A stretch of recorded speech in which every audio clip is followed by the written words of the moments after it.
Ẹwà o, ẹwà gbóhùn agogo jẹ́. Kọ́gó lóhùn agogo, kọ́gẹ̀ la máa ń gbóhùn àjà o. Aráyé ẹbọ kẹwàá gbóhùn òrìṣà o, òrìṣà ìsí èèní. Alábàláṣẹ òòjọ́, agbélémọ̀ bí ogún òṣùwọ̀n. Àwọn àgọ́tọ̀ ń kí ọ lóde ìrànjẹ, wọn adélé tẹkùntẹkùn ọmọ lára. Òrìṣà ńlá òṣèré Ìgbò. Takọtabo ni ọ́, akọ ń gbénu abo ń gbénu akọ. Ojú akọ méjì, ojú abo méjì. Bẹ́ẹ̀ wọn kì í ṣojú mẹ́rin, ojú kan ṣoṣo lòrìṣà fi ń wọ́ ọmọ rẹ̀ lókè ọ̀run. Òrìṣà ńlá òṣèré Ìgbò. Òrìṣà ńlá ọlọ́mọ òrìṣà rere o, bá mi wí tèmi kólúwa o. Kò ní bá tó ní jìnnà kí n bímọ kan jòjòló kí n do lóríire. Òrìṣà ńlá ọlọ́mọ òrìṣà rere o, dá mi lóhùn ọjọ́ ńlọ, òrìṣà ńlá òṣèré Ìgbò.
Yorùbá nílé lóko lẹ́yìn òde níbikíbi tí ẹ ti ń gbọ́ wa lọ́wọ́lọ́wọ́ yìí. Bluetooth Mo kí mode. ọmọdé, mo kí àgbà, mo kí ọkùnrin, mo kí obìnrin, mo kí ẹ̀yin ojúlówó ọmọ Yorùbá. Yẹtí Queen màmá mi, mo kí yín o.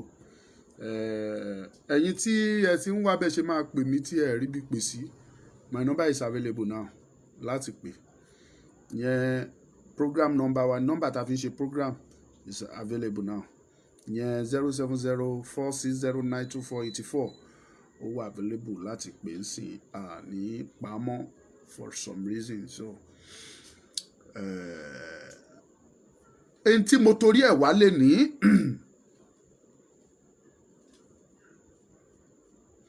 tí mo torí ẹ̀ wá màmá mi ó rí bẹ́ẹ̀ ni kí la fẹ́ máa dunnú fún ẹ ṣe. Yorùbá bọ̀ ó ní a máa ń péjọ ọgbọ́n ni àìpéjọ ọgọ̀.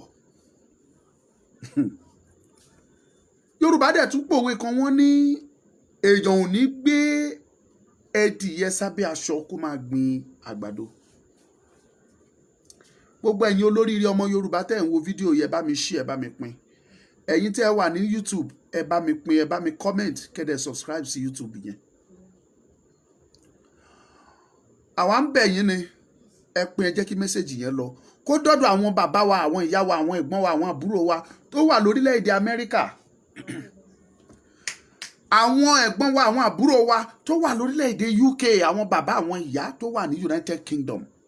Àwọn tèmi ní mẹ́sẹ̀jì fún lè ní nìyẹn. Ṣé mọ̀ pé tí nǹkan bá yéèyàn èèyàn máa ń béèrè ni. Yorùbá ní àìrìnpọ̀ ìmọ̀ jọmọ ejò yà ni. Àìrìnpọ̀ Yorùbá, ìfìmọ̀ṣọ̀kan Yorùbá sì ń fi ìyà ń jẹ wá. Tá a bá fìmọ̀ ṣọ̀kan ká papọ̀, ìyà máa jẹ Yorùbá títí láéláé ní tí a dẹ̀ ní mọ tá a fẹ́ ṣe. Ní tá à ń ṣe ò ní lórí, kò ní nídìí, kò ní lẹ́sẹ̀, kò ní ní kankan. Kì í ṣe pé ṣùgbọ́n tá a bá fi ìmọ̀ ṣọ̀kan, ẹ dẹ̀ mọ ìṣòro táwa Yorùbá ní àrẹ́dì láti gbà fúnra wa. A fẹ́ gbà fúnra wa. Mi ò lè calm down fẹ́ ní, mi ì lè calm down fẹ́ ní. Ìwọ Ọlọ́run mo máa dúpẹ́ bó ṣe dá mi. Tó bá ṣe wípé bí mo ṣe rí lẹ́ni ni àwọn míì tán pé àwọn ní leader nílẹ̀ Yorùbá rí ni. Gbogbo ohun tó wà nílẹ̀ yìí máa guarantee pé by now a ti gba Yorùbá nation wa àti lọ. Because máa wo ìta gbé dání tí à ń lé, máa rí pé ó ju ìjà tí mò ń bẹ́ nìkan jà lọ. Fún àpẹẹrẹ, bóyá mò ń bá lágbájá ń jà, lágbájá akọrin ni nílẹ̀ Yorùbá, akọrin ni lágbájá, ṣùgbọ́n èmi àti ẹ̀ ń jà. Mo dẹ̀ mọ̀ pé tí n bá parí ìjà pẹ̀lú lágbájá, ó ṣeé ṣe kí Yorùbá tá à ń lé yìí kó tètè bọ́ sí fún wa. Ìbáṣe lágbájá ló ṣẹ̀ mí, ìbáṣe mi ni mo ṣẹ̀ lágbájá, màá gbé ìjà yẹn sẹ́gbẹ́, màá lọ bá lágbájá, tó bá kan pé kí n dọ̀bálẹ̀ bẹ́ẹ̀ máa bẹ́ẹ̀ pé wá ọ̀gbẹ́ni, jẹ́ ká tọ́jú ìjà yìí ná, tá a bá tiẹ̀ sì máa jà, jẹ́ ká lọ tọ́jú ẹ̀, ká jọ fi ìmọ̀ ṣọ̀kan lọ́wọ́lọ́wọ́ yìí, ká jọ jìjà ọ̀rọ̀ Yorùbá yìí ná, tá a bá achieve ẹ̀ tán, ká wá ṣẹ̀ gbé ìjà wa jáde, ká ṣẹ̀ wá jà dáadáa. Ṣùgbọ́n for now, ní tó máa ṣàǹfààní fún ẹ, tá ṣàǹfààní fún mi, jẹ́ ká ṣe pa ìjà yẹn tì ná, ká jọ ṣe. I will do it. But majority àwọn ọmọ Yorùbá ló jẹ́ wípé a ṣetán láti gbà fúnra wa, a ṣetán láti succumb, a ṣetán láti calm down fúnra wa. Èmi dẹ̀ ń bẹ̀ yín wípé tí ejò ò bá ti rìn pọ̀, ìyà ló fi ń jọmọ ejò. Tẹ́ ẹ bá ń lọ, tẹ́ ẹ pàdé oríṣiríṣi ejò, ẹ tiẹ̀ jẹ́ kí n ṣàpẹẹrẹ fún yín, ẹ̀yin tẹ́ bá ti ka ìwé bàbá wa D.O. Fágúnwà rí. Bàbá D.O. Fágúnwà ó kọ ìwé kan, ìwé yẹn Igbó Olódùmarè. Nínú chapter ìwé yẹn wọ́n wá sọ ibì kan, ìlú àwọn ejò. Oh my goodness. Ìlú àwọn ejò. Ó ní nǹkan tí mo fẹ́ mú jáde fún yín níbẹ̀. Ṣé ẹ rí ìlú àwọn ejò yẹn? Wọ́n ní níbi tí òjòlá ìbínú tó ti ń ṣe ọba wọn. Wọ́n sọ pé ibi tí ejò kan ṣoṣo ń gbé o. Tó bá jẹ́ pé àwọn ọlọ́dẹ méjèèjì, gbogbo àwọn ọlọ́dẹ tó ń lọ, according to bí mo ṣe rántí ìwé, ó dà pé wọ́n ń lọ bí 20 something àwọn tọ́jọ jẹ́ jagunjagun tí olówó ayé tó dẹ̀ jẹ́ kan nínú wọn. tó bá jẹ́ wípé àwọn bíi 21 yẹn nìkan ló ń rìn wọ ìlú yẹn tán wá pàdé òjò láì bínú nìkan tí ò sí ejò míì, wọ́n á mú òjò láì bínú, wọ́n á pa á straight, wọ́n á yanjú ẹ̀. ṣùgbọ́n nígbà tán wọ ìlú yẹn kò sí irúfẹ́ ejò tó wà láyé tí wọn ò bá níbẹ̀. wọ́n bá ọká, wọ́n bá èrè, wọ́n bá sèbé, wọ́n bá mọ̀nàmọ́ná, wọ́n bá ọ̀gbádùn, wọ́n bá ayẹ kíní kan oríṣiríṣi. gbà tán máa wọ ọbẹ̀ àwọn ejò mú wọn, wọn ò lè ṣe anything, apá wọn drop. nígbà tápá wọn drop ńkọ́, wọ́n mú àwọn ejò ló arrest wọn, wọ́n mú wọn dọ̀dọ̀ ọba wọn tí í ṣe òjò láì bínú, olórí ejò ayé gbogbo. nígbà tán dẹ̀ débẹ̀ ńkọ́, inú bí òjò là ó ní, tẹ́ bá rí ejò kékeré ẹ̀ pa, tẹ́ bá rí ńlá ẹ̀ pa, tẹ́ bá rí tọ̀hún ẹ̀ pa, tẹ́ bá rí tibí ẹ̀ pa. léèdí tọ́wọ́ mi tẹ̀yìn ó ní ṣe ni máa pa gbogbo yín jẹ pátápátá. tó bá jẹ́ wípé òjò láì bínú ò ṣe kinní kan ni, á succeed, á dẹ̀ pa gbogbo wọn jẹ pátápátá. ìyẹn tó òjò láì bínú ṣe tó jẹ́ kí àwọn olówó ayé àtàwọn tó kù ẹ̀ tán fi rí òjò láì bínú mú, ṣé ẹ mọ̀, ó gbéraga sí Ọlọ́run, ó yájú sí Ọlọ́run.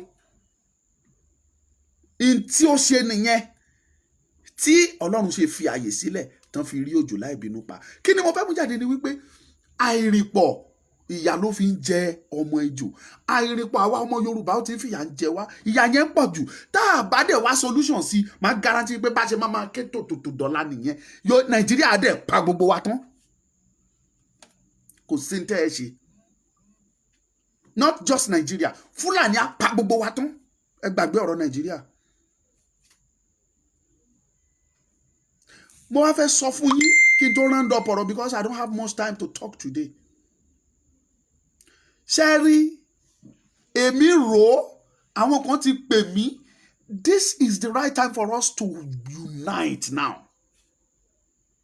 ẹ mọ̀ pé mi ò kì í búyàn, bọ̀ mo ń fi àsìkò yìí pé Ààrẹ Ọ̀nà Kakanfò ilẹ̀ Yorùbá, Ìbà Gani Adams ló gun ọ̀fẹ́ o, Kẹ́mi Ọláyógùn bàbá.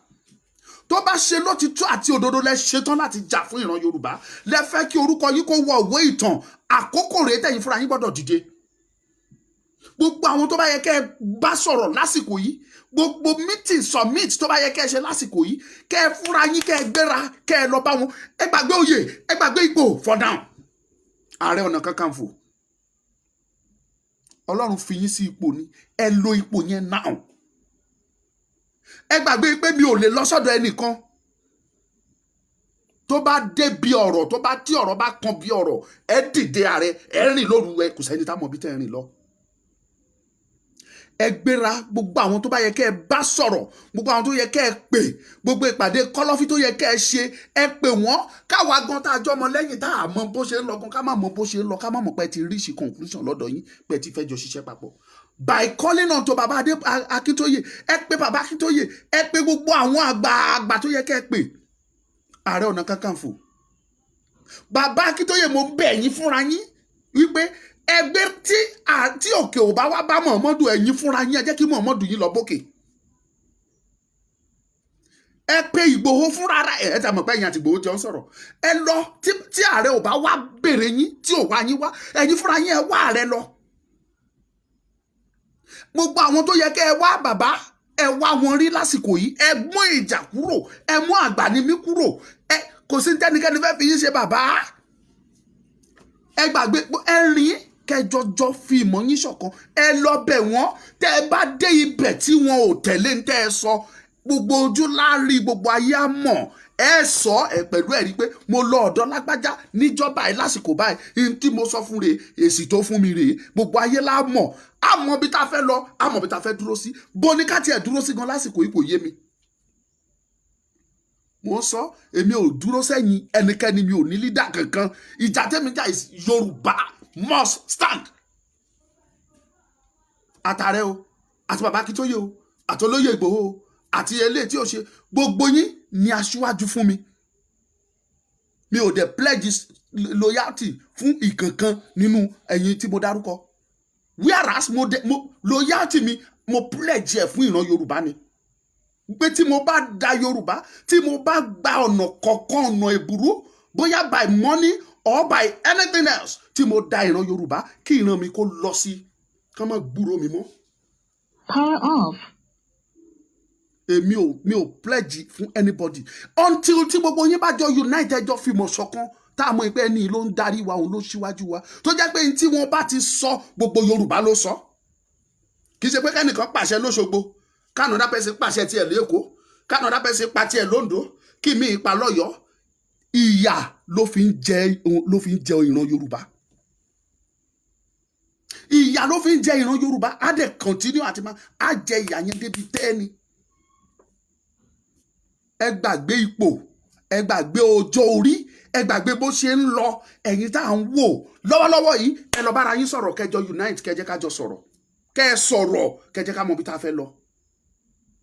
Ẹ má jẹ́ ń tàn yín kò ìdójú ẹ̀ ní o tó bá sún tí ẹ bá sún mo ń sọ ìyà ò tí ì délẹ̀ ní ìyà ò tí ì jà wọ́n ọmọ Yorùbá tí ìyà bá jẹ ọmọ Yorùbá débi tó jẹ wọ́n dé tí ìyà yẹn jẹ wọ́n dé ojú ẹ discover pé wọ́n á change. Tán bá dẹ̀ máa change wọn ò ní yọ yín sílẹ̀ bó àtẹ̀yìn gan lẹ máa lọ sí torí gbogbo leaders pátá náà máa yanjú ẹ̀. Mo ń guarantee tó ń ṣẹlẹ̀ ní ìtawà kà nítorí pé ó ṣẹlẹ̀ lórílẹ̀‐èdè báyìí ó ṣẹlẹ̀ lẹ́yà báyìí ó ṣẹlẹ̀ níbi báyìí rí ni. Ìyà yẹn kò tí ì dojú ẹ̀ ṣe rí wá 1000 tẹ́ ṣe ń gbà yẹn tínú yín dùn wọ́n máa reduce wá 1000 yẹn fáwọn ọmọ Yorùbá wọ́n á reduce ẹ̀ sí 500 nígbà tó bá yá. Agolo ráìsì tẹ́ ń gbà yẹn wọ́n á dínkù á di half agolo fún yín nígbà tó bá yá. Ngbò bá dojú ẹ̀ fún yín ẹ̀yin fúnra yín ẹ yí padà ẹ bẹ̀rẹ̀ sí ní bu ẹni tó lé yín ẹ bẹ̀rẹ̀ sí ní bu jẹ. Kó má kàn yín ni mo ṣe ń sọ eléyìí. Èmi á sọ gbogbo ẹ̀yin tí mo ti dárúkọ bàbá lẹ jẹ́ fún àwa o. And I have every right to say you are my leader, you are my father. Ṣùgbọ́n ẹ ju Yorùbá lọ lọ́wọ́ mi. Tẹ́ bá ṣe tí ò tọ́ àsọ fún àtọ́ yìí sọ́nà àsọ. Ẹ lọ unite. Kẹ́ jẹ́ kí òpin kó dé bá ìyà tó ń jẹ ìran Yorùbá lọ́wọ́lọ́wọ́ yìí. Àìfìmọ̀ṣọ̀kan yín fìyà ń jẹ wá. Tá bá máa sọ tá ìsọ, wọ́n á ní kí oníkálukú máa ṣe tiẹ̀. Oníkálukú máa ṣe tiẹ̀, oníkálukú máa ṣe tiẹ̀. Kí ló kàn mí pẹ̀lú olúkálukú tó ń ṣe tiẹ̀? Olúkálukú tó ń ṣe tiẹ̀ mọ̀ pé ìyà ló fi ń jẹyàn ni. Ìyà ni. Ẹ jẹ́ kí oníkálukú kó dìde. Kí ààrẹ dìde. Gbogbo àwọn tó bá yẹ kó contact wọn. Gbogbo àwọn retire army, gbogbo àwọn retire officers tó yẹ kó contact wọn. Gbogbo àwọn wíìsù tó yẹ kó bá sọ̀rọ̀. Kó lọ bá wọn sọ̀rọ̀. Bàbá fúnra ara wọn Akíntóyè tó dẹ̀ jẹ́ àgbàlagbà. Tí ààrẹ ò bá dìde wá ẹ lọ bá ààrẹ. Ẹ mọ̀ tó tọ́ ẹ dìde ẹ lọ bá ààrẹ. Ọmọ yín ni Ọlọ́run lè fi wọ́n sí ipò àgbà ṣùgbọ́n nílẹ̀ Yorùbá mọ ohun tó ń pè ní ọ̀wọ̀ fún àgbà. Àwa a máa fọwọ́ kò sí ipò tí èèyàn lè dìmú láyé tí ò ní fi ọ̀wọ̀ fún àwọn àgbà tó wà níwájú ẹ̀. Yorùbá ló ní. Ọmọ yín ni ààrẹ Ọlọ́run fi sí ipò àgbà ni ẹ dẹ̀ ń fún ní ọ̀wọ̀ ipò yẹn ṣùgbọ́n ìyẹn ò sọ wípé kẹ́ má dìde bàbá ẹ dìde kẹjẹ́ kájọ sọ̀rọ̀ ẹ lásìkò yìí ẹ pé olóyè Ìgbòho mọ́ra Ọlọ́run ti yàn ẹ pé kẹjọ jókòó kẹ sọ̀rọ̀ kẹjẹ́ ká mọ bí ta fẹ́ lọ. Eléyìí tán ọ̀pẹ́rẹ́sì wa iṣẹ́ rò pé kò tó ni.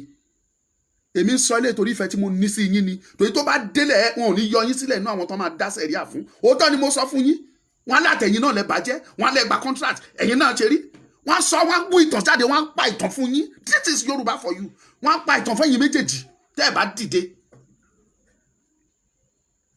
It is better kẹ gbàgbé ìjà kẹ gbàgbé ọ̀tẹ̀ kẹ jókòó kẹjọ sọ ibi tí ó yẹ kọ̀rọ̀ lọ kẹ sọ kẹdẹ jẹ́ ká mọ ohun tó yẹ ká ṣe. Ẹ̀yin lẹ ń dẹ́rù bá wa à ń ṣojo gbọ̀jẹ́ pé tá a bá jáde síta gan tọrọ délẹ̀ à ní rí yín kẹ dìde fún wa. Ẹ̀yin lẹ ń dẹ́rù bá wa tó jẹ́ pé tá a bá ní ká wọ ẹ̀yìn àárí ẹnikẹ́ni tó bá yẹ pa wọ ẹ̀yìn tá à ń rí yín ni gbọ̀ngbọ̀n sẹ́yìn rò pẹ́rù ń bẹ nìkan ni.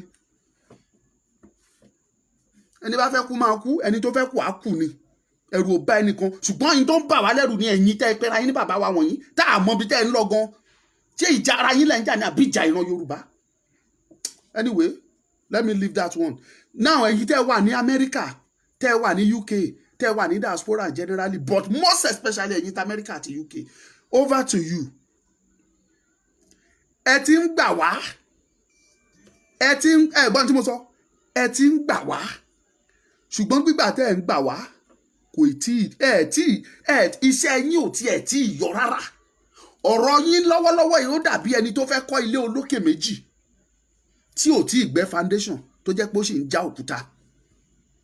Ẹ tí ì gbẹ́ foundation rárá, ẹ sì ń pa òkúta, ẹ sì ń kó yẹ̀pẹ̀ jọ, ṣùgbọ́n ẹ tí ì gbẹ́ foundation.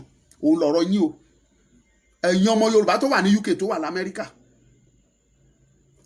Ṣé rí mo rí táwọn bàbá wa kan máa ń lọ sí United Nations always. Kò sí nǹkan tí United Nations fẹ́ ṣe fún yín. I can guarantee you that. Torí pé kí ni Fúlàní ò gọ̀. Wọ́n gbọ́njú yìí lọ nígbà fáfá yín lẹ pé wọ́n ní màlúù.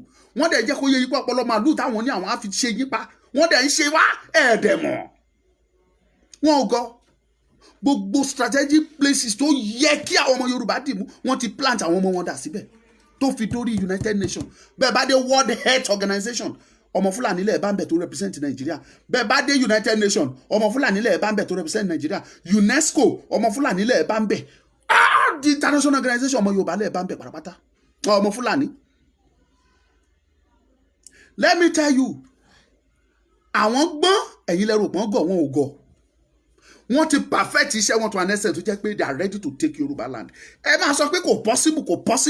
Wọ́n ń prove ẹ̀ fún yín lójoojúmọ́. Ẹ̀yin kan sọ pé kò ṣeé ṣe. Mi ò wá sọ̀rọ̀ lórí àkọlù tó ń ṣe sílé olóyè lẹ́ni.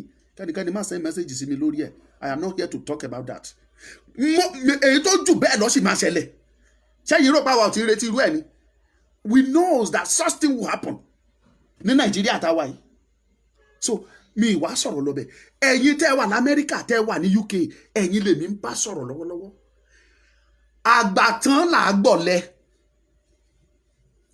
Tẹ́ ẹ bá fojoojúmọ́ ń dá thousands of dollars. Tí ẹ̀yin 1,000, tẹ́ ẹ dá $1,000 each. Tẹ́ ẹ kó jọ tẹ́lẹ̀ fẹ́ fi ṣe ìrànlọ́wọ́ lórí ọ̀rọ̀ Yorùbá nation. A bọ́ sí wrong place. A dẹ̀ waste. Ẹ̀yin fúnra yín mọ nǹkan tẹ́ ẹ ti mú sílẹ̀ lẹ́nu tẹ́ bẹ̀rẹ̀. Ìgbésẹ̀ àmọ̀ràn tí mo fẹ́ fún yín, rally tẹ́ ẹ̀ ń ṣe is a very good and fine one. Protest ẹ ṣe l'Amẹ́ríkà, ṣe ní UK, ṣùgbọ́n ẹ tí ì ṣe síbi tó ti yẹ kẹ́ ẹ ṣe sí. It's just an advice. Tí n bá parí mo sì máa pa àwọn tó yẹ kí n pè. Ẹ gbéra kẹ́ ẹ lọ jókòó sí White House for 3 days. Ẹ jókòó sí ẹnu ọ̀nà White House. Go in thousands. Ẹ̀yin ọmọ Yorùbá, ẹ dìde ní thousand ẹ gbéra lọ sí White House kẹ́ ẹ jókòó síbẹ̀. Ọjọ́ kìíní, ọjọ́ kejì, ọjọ́ kẹta. Tó bá èmi mọ̀ pé Amẹ́ríkà wọ́n ní respect fún life ju Nàìjíríà táwa yìí lọ. Wọ́n value life ju ti Nàìjíríà lọ. Wọn ò ní yìnbọn sí yín, wọn ò ní pa yín. Kàkà bẹ́ẹ̀, ó ṣeé ṣe kí president yẹn kó kọ́kọ́ rán yàn wá pé ẹ lọ bèrè nǹkan wá. Tán bá dọ̀dọ̀ yín ẹ jẹ́ kó yé wọn pé we want to talk with the president. Ẹ jókòó síbẹ̀, ẹ arrange ara yín kẹ́ ẹ jẹun ní ẹnu ibi tẹ́ ẹ mọ̀ pé president lè gbà jáde. Ibẹ̀ ni kẹ́ ẹ gbà, kẹ́ ẹ jókòó sí. It's just an advice. Ó wù mí kí n ṣerú ẹ̀ Nàìjíríà bí bọ́tẹ́ mọ́. Tá a bá gbérù gbèsè yẹn, bóyá mo lọ takú sẹ́nu ọ̀nà Tinubu tàbí mo takú sẹ́nu ọ̀nà gọ́vnà mi. Kẹ́ ẹ tó ṣẹ́jú bí eléyìí wọ́n á ti pa bíi 4-5. Ẹ mọ̀. Tán bá pa wọ́n wá gbé wọn lọ́wọ́ ní jẹ́ kẹ́ ẹ mọ̀ pé wọ́n pààyàn. Wọ́n á pa àwọn èèyàn lọ. But there you can do it for us. Ẹ takú. Ẹ sọ fún anybody tó bá. Bóyá first day wọ́n lè rán press secretary wá. Second day wọ́n lè rán speaker wá or whoever. The third day tán bá rí i pé ẹ takú sẹ́ pé ẹ lọ. Tẹ́lẹ̀ insist pé we need the president to speak with us. President America á jáde. A address yín. A béèrè kí lẹ fẹ́. Ẹ sọ máa dín yín fún. Ẹ ti make arrangement ẹ ṣe pàdé. Ẹ prepare ẹnìkan sílẹ̀ tó good dáadáa tó lè present the speech on behalf of Yorùbá. Kẹ́ jẹ́ kó sọ jáde pé this is what is going on in Nigeria and this is what we want. Ẹ takú síbẹ̀. Amẹ́ríkà ò ní yìnbọn sí yín. Amẹ́ríkà tèmi mọ̀ wọn ò ní yin ordinary tear gas sí yín. Kàkà bẹ́ẹ̀ wọ́n máa wá bí yín pé kí lẹ̀ ń fẹ́ ni. Gbogbo bí tẹ́ ti ṣe rally kì í ṣe pé wọn ò rí o but ẹ tí ì ṣe débi tí wọ́n ti dáhùn. Ẹ tí ì ṣe débẹ̀. The same thing applicable to ẹ̀yin tẹ́ wà ní UK. Gbogbo rally tẹ́ ń ṣe Trafalgar Square nìkan kú ẹ̀ tẹ́ ń ṣe. Ẹ ń ṣe mo dẹ̀ gbé kudos fún yín iṣẹ́ lẹ ṣe for that. Ṣùgbọ́n ẹ tí ì ṣe débi tí wọ́n ti rí yín. Ẹ jẹ́ kó dọ̀dọ̀ Queen. Ṣé bá mọ ibi tí Queen ń gbé?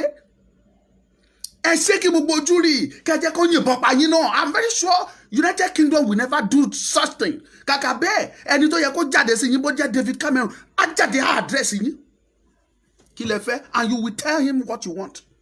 Kí gbogbo all over the world kó rí pé nǹkan tẹ́ ṣe nìyí. The same thing tẹ́ fẹ́ ṣe l'Amẹ́ríkà ní kẹ́ ṣe ní UK, possibly the same day. Do it for us.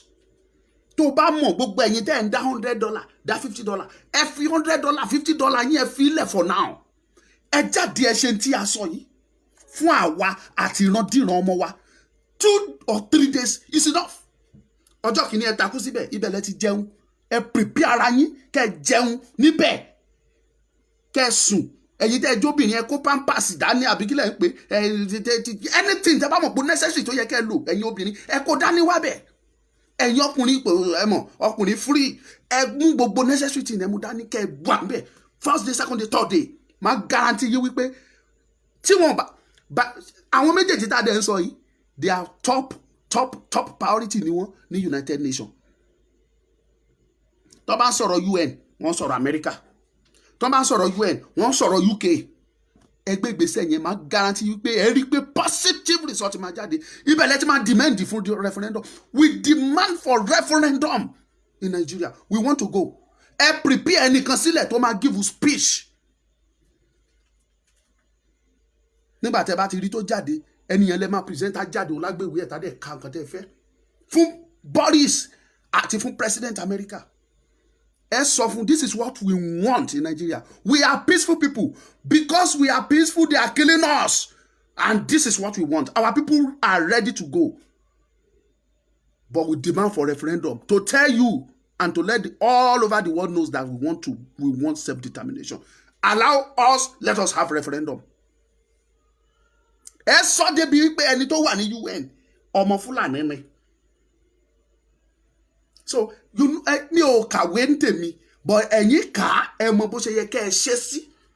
Ẹ mọ ẹni tẹ́ ẹ lè present gbogbo nǹkan àṣọ ìta kà in a very rightful manner. Moreover alọ́mọ Yorùbá sí Senate náà kí ló dé l'Amẹ́ríkà alọ́mọ Yorùbá sí Senate alọ́mọ Yorùbá sí rep wọn náà kí ni. So tẹ́ ẹ bá gbé àwọn ìgbésẹ̀ tá a sọ wọ̀nyí àti rí yín tẹ́ ti ṣe rally l'Amẹ́ríkà tẹ́ ṣe ní UK mo dẹ̀ ń gbóṣùbà fún yín for even doing it fi iṣẹ́ yín lẹ̀kẹ́ lọ ṣe iṣẹ́ lẹ ṣe o ṣùgbọ́n mò ń sọ mò ń tún sọ mo ti sọ ṣáájú pé tẹ́ ẹ bá ṣe gbogbo eléyìí tẹ́ ń ṣe yìí ó dàbí ẹni fẹ́ kọ́lé alájà méjì tí ó sì ń ṣa òkúta tó sì ń pa òkúta ni tẹ́ ẹ̀ tí ẹ̀ tí ì rí ṣọ́bẹ̀ tẹ́ tí ì rí jígà tẹ́ fẹ́ fi dígì ilẹ̀ lásán bọ̀ tẹ́ bá gbégbèsẹ̀ yìí ẹ rí pé changes máa wà. Tó bá jẹ́ nǹkan tí irú àwa ilé ṣe máa wá takú sẹ́nu ọ̀nà bẹ́ẹ̀ lẹ́dẹ̀ kill me torí bẹ́ẹ̀ àyè máa gbà mí dáadáa ń bẹ̀ ju Nàìjíríà lọ tí n bá try ẹ̀ ní Nàìjíríà tán bá gbé mi lọ that is the end. I won't be able to talk again. Ẹ mọ̀ now that is the end and that is Nigeria for you. So mo sọ eléyìí ni gẹ́gẹ́ bí àmọ̀ràn ẹ̀yin bàbá ẹ̀yin màmá ẹ̀yin ìyá mi ẹ̀yin àgbààgbà kẹ́ ẹ ṣe tí mo sọ yìí ẹ takú síwájú White House ẹ má kúrò bẹ́ẹ̀ for 3 days stay there for good 3 days ẹ má kúrò bẹ́ẹ̀ ẹ fariwo yín disturb ibi tẹ́ mọ̀ pé possibility wà kí president gbàbẹ̀ or speaker or president senate wọn ẹ mọ̀ pé dandan gbàbẹ̀ ẹ ṣe. Mo mọ Amẹ́ríkà dáadáa wọ́n á dá sí yín wọ́n wá béèrè pé kí lẹ fẹ́ America will do it but gbogbo eléyìí tẹ́ ń ṣe ní street wọn yẹn wọ́n rí but kò tí ì ṣe dé necessary place tó yẹ kẹ́ ti ṣe. Àmọ̀ràn ni mo mú wá o mi ò wá pàṣẹ torí ibi tọ́rọ̀ ń lọ yìí ó ti fẹ́ sún ọmọdé ó ti fẹ́ sún àgbà kò sún àwa o ṣùgbọ́n ibi tá a wà inú iná mo sọ fún yín mo ní tó máa sọ pé ibo náà ń pè ní hell Nàìjíríà gangan náà ń pè bẹ́ẹ̀ hell ọ̀run àpáàdì Nàìjíríà ló ń jẹ́ ọ̀run àpáàdì. James Ogunlowo, your problems are your obas. Please let the Igbos go now. You are not serious. I'm sorry for that. Ṣé Nàìjíríà ṣe ẹ̀wọ́ ni? Àti ẹgbàá pa àwọn ọba tẹ̀ ń pariwo gan-an fúnra wọn gan-an. Ṣé Europe àwọn ọba wọn gan lẹ́nu ni? ìyà tó ń jẹ wá ló ń jẹ àwọn ọba yẹn. ìyí tó kàn dùn mí ni pé àwọn fúnra wọn forí ara wọn wọ́n fi ń gba ìpè, wọ́n ń ba orúkọ ara wọn jẹ́ ní dé ìran dọ́là. wọn ò fẹ́ lẹ́yìn wọn ò fẹ́ kí n tán pè ní ọba kó wọ́ exist mọ́ ní ilẹ̀ Yorùbá. òun ni ìgbésẹ̀ táwọn ọba wa ń gbé. àwọn gan ò lẹ́nu ọ̀rọ̀, wọn ò ní. 3 days not possible, they pay bills here. Okay, no problem. The bills you pay, the money you send. So anyway, I won't say much. 3 days not possible, they pay bills here. Okay, kò sí wàhálà. 3 days tell a dedicate, or 2 or 3 days tell a dedicate for that to achieve simple nǹkan tá a sọ yìí. So you know, kò sí wàhálà. Continue. Continue. Ìkàrà ní ọ̀rẹ́ mọ́rẹ́ ń ro ẹ̀wọ̀n ìmọ̀ nkún àríkọ́ bẹ̀rẹ̀ we just start o ẹ̀ tí ì rí nǹkan kan o eléyìí tẹ́rí pọ́n ṣe nínú ilé olóyè ṣe rí pàwọn èèyàn ti ń condemn bàbá wa Wọlé Ṣóyínká ti condemn ẹ̀ pé kò yẹ kó rí bẹ́ẹ̀ Ààrẹ Ọ̀nà Kakanfò ti condemn ẹ̀ pé kò yẹ kó rí bẹ́ẹ̀ àwọn Àbàtì and some others wọ́n ti condemn ẹ̀ pé kò yẹ kó rí bẹ́ẹ̀. But I want to guarantee you pé Nàìjíríà tẹ̀yìn sọ fún pé kò yẹ kó rí bẹ́ẹ̀ yẹn who are the Nigeria Fulanis wọ́n á tún ṣe míì tó worst ju eléyìí lọ. ẹja bet yẹ, let's bet it. má guarantee yín wípé láìpẹ́ yìí wọ́n á ṣe worst one tó ju eléyìí lọ. Ta ló fẹ́ mú wọn? Who is going to arrest them? Who is going to challenge them? Who is going to tell them that what you are doing is wrong? Tani? Is it justice? Minister of Justice? Àwọn lẹ́ẹ̀ máa bá ń bẹ̀. The Attorney General of the Federation àwọn ni. The President of the Supreme Court àwọn ni. The Chairman of the Court of Appeal àwọn ni. So what are you talking? Ṣé rò pé wọ́n gọ̀ ni? Do you think they are stupid? Wọn ò gọ̀, wọ́n ti ní plan ara wọn sílẹ̀. Bẹ́ẹ̀ bá kọ bí Ìgbòho dọ̀là kéèsì Ìgbòho tá ẹni pé lọ́ọ̀yà kan ti take over àǹsìn tó ti lóun ṣe tó ní kan san 500 million. Má guarantee yín wípé odindi tí Nàìjíríà bá sì ń jẹ́ Nàìjíríà tí wọ́n sì ń continue 10 years lẹ́ni kò sí nǹkan tó máa ṣẹlẹ̀. Fact ni mo sọ fún yín. They control the judiciary. Bẹ́ẹ̀ bá ṣe ní junior kìíní tí ó ṣe wá gbé lọ sí Supreme. Àwọn lè bá ní Supreme. Bẹ́ẹ̀ dé àpílẹ̀ àwọn lè bá ń bẹ̀. Àwọn ni chairman ní Supreme. Tanko Alumakura òun ní Supreme Court. Chika Malami òun ní Attorney General of the Federation. What are you talking? They are all Fulanis. Kí lẹ́ ń sọ? So it is left for you. Èmi ti àmọ̀ràn ni mo mú wá mo dẹ̀ ti sọ. Láti parí ọ̀rọ̀ mi, it is better kí gbogbo ọmọ Yorùbá lọ papọ̀ ń sìn. Èmi ní ìlànà, èmi ní wọn Yorùbá one voice, èmi ní Yorùbá kìnnìkan summit, èmi ní gbogbo ẹ lọ kánsù gbogbo ẹ̀kẹ́ papọ̀ sójú kan. Kẹ́ dúró sí ojú kan lèèyàn ń tọ̀ sí tó fi ń hó. Ẹ lọ ṣe gbogbo everything sójú kan kẹ́ ní one voice. Tẹ́ ẹ bá ti ṣe ìyà wa ṣẹ̀ṣẹ̀ bẹ̀rẹ̀ ni. Ó dàárọ̀ ẹ pín.